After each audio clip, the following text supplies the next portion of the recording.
Hello po mga ka-subscriber, dito ngayon tayo sa Quiapo.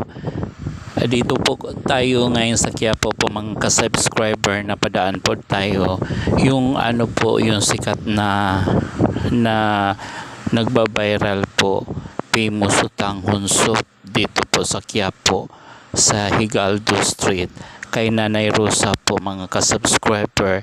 Hindi ko akalain na dito po ako napadaan. Ang daming tao nakapila kaya nag-issue po ako. Kaya sabi ko ito yata ang nagba-viral.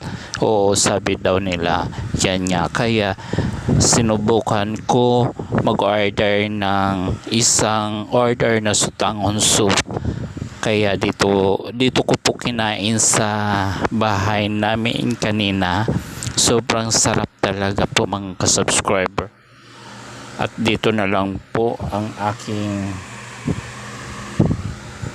video po mga ka-subscriber. Supportahan po ninyo hanggang dulo at manood po kayo. Maraming pong salamat sa pagsuporta po ninyo sa aking video ngayon. Magandang gabi po sa inyong lahat. Bye bye.